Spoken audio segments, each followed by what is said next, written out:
Les nouveaux dirigeants d'entreprise sont très différents sociologiquement de ceux qui menaient les affaires il y a 50 ans.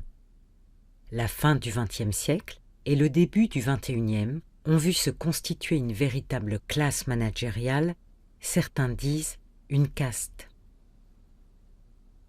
Donc, ce qu'on nous dit sur ces grands patrons d'industrie qui sont payés 400 fois plus que le moindre de leurs employés, c'est qu'ils sont rares sur le marché mondial.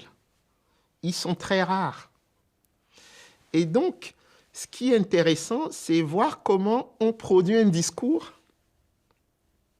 qui nous fait croire que ces gens sont exceptionnels. Et donc, c'est quelque chose qui est de l'ordre de la construction d'un récit.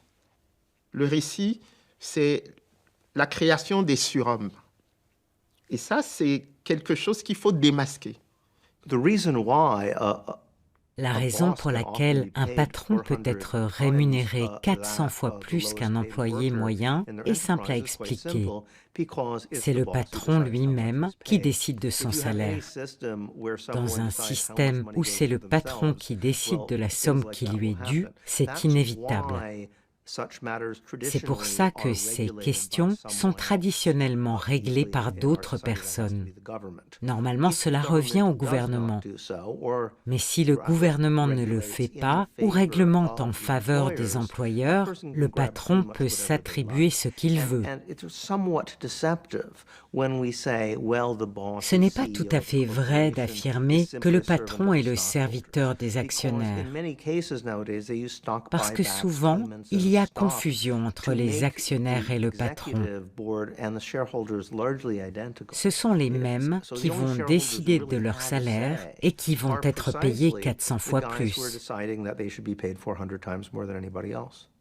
Non seulement le patron est plus rémunéré, mais il s'est assuré que les personnes qui travaillent en contact avec lui soient aussi rémunérées à des niveaux très élevés. De fait, vous êtes sur des une frange du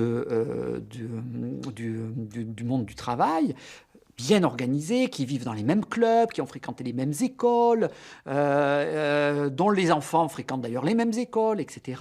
Eh bien, lorsque vous augmentez votre collègue, en fait, vous allez faire votre augmentation à vous aussi.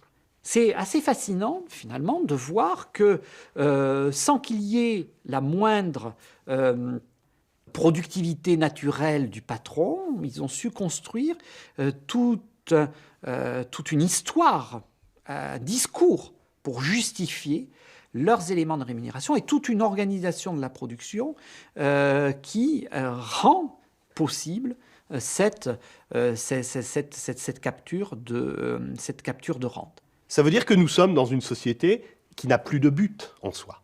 Elle n'a pas de but. Une société chrétienne, elle va avoir le but de vivre selon des principes.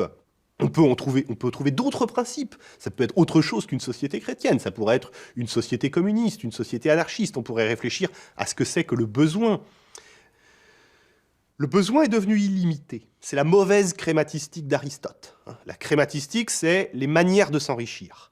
Aristote va nous dire qu'il y a de bonnes et de mauvaises manières de s'enrichir. La bonne crématistique, c'est quand on s'enrichit pour satisfaire ses besoins, qui sont forcément limités, puisque nous sommes des humains, et que les humains ont des besoins limités. La mauvaise crématistique, c'est l'enrichissement pour l'enrichissement. C'est l'enrichissement illimité. Et effectivement, on est dans une période où l'enrichissement est devenu sans borne, sans limite, illimité. C'est la mauvaise crématistique aristotélicienne ou thomiste, dont le sens échappe, je pense, aux patrons eux-mêmes, aux riches eux-mêmes. On peut vouloir toujours consommer, vouloir être toujours plus puissant, mais quel sens donnent-ils eux-mêmes à cela ?